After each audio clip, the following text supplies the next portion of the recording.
Well, I mean, during this quarantine, I've kept myself very productive. And yeah, I've honestly been very productive. A lot of people have been able to develop a lot of new habits, which is amazing, establish new connections, and there's also some people that are just sticking to the same script. And this is how I came up with this video idea. Since the beginning of the quarantine, I've been able to develop a lot of new habits. For example, I've been able to start my day around 8:30, which is amazing. Definitely not the earliest, but something that I've always wanted to do. Prior to quarantine, I was waking up around 9:30. I've been able to not only wake up early, but I instantly write in my journal once I wake up. I jot down my affirmations, I write down my goals for the day, what I want to do. What that does is that I'm putting that out into the universe, right? And I'm also setting an expectation for myself. And the affirmations, not only am I writing it, but I'm speaking it as well. Being able to speak a lot of these things into existence really works, and it raises your frequency to a higher level. This is how I'm tying it all together. I do have my moments of where I'm in my free time, right? Outside of personal development, doing work, or being productive.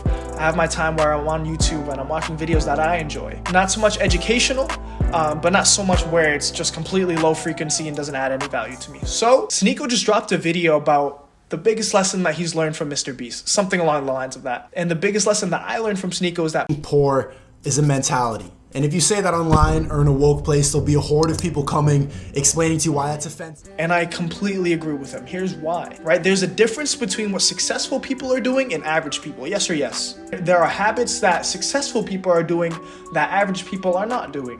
What I've learned on this journey, and Sneako would laugh because I call myself an entrepreneur. I've learned so many different things, reading a lot of books, listening to a lot of audios, and studying the people who have just been able to attain success. He was pretty much saying that if you continue to think that you are poor, or that you believe that you are deserving to be in the projects or to be in a low-income family, that you're just gonna continue to stay there and develop that mentality. I'm trying to figure out how to say this without offending people, but it's just a belief in your class system. What you focus on expands. The man who thinks he can or can't are both right. How you think and how you feel and what you say and your behaviors determines your state of being. So, okay, check this out, right? So I'm gonna assume that we've all met somebody who've always been in some type of mood, right? And if you were to ask them, hey, what's going on? Or why are you like this? They would be like, oh, I'm like this because of something that's happened 2 to 3 years ago. What they're doing is they're creating a predictable future. And what do you mean by that? They're constantly living in the past.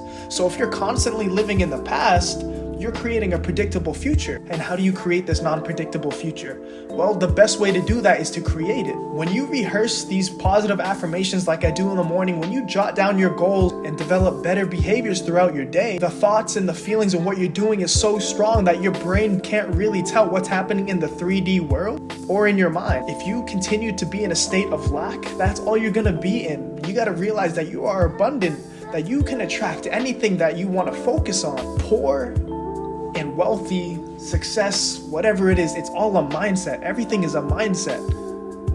It's so powerful. Your brain doesn't know the difference. That's why it's important to visualize your goals. That's why it's important to do these affirmations. You can just decide to not play that narrative and flip it just like that.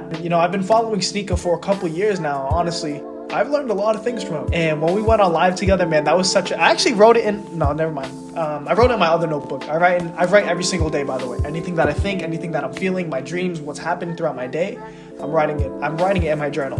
Why? Is because I can always look back to see what days I'm productive and what days I'm not. Therefore, I can always see why my result is the way it is. What does it mean to go after your dreams? That means you're chasing it. You don't have it. What you got to realize is that you already have it within you. The reason why people don't go after their dreams or don't know what it is because they don't know who they are or that it's inside them. We believe that our thoughts can have this disease inside of us that'll continue to fester and expand because what we focus on expands, right? Then why can't we believe that our thoughts can actually cure them? I remember when I started this entrepreneurship journey doing affirmations with my boy, everything that he was saying, I'm like, why is this dude saying that? But I realized what he was doing, he was attracting these things into his life. The power of manifestation is real. Law of attraction is real, but it can only go so far. You need the law of Goya. David Meltzer, get off your ass. It's all a choice. It's your choice.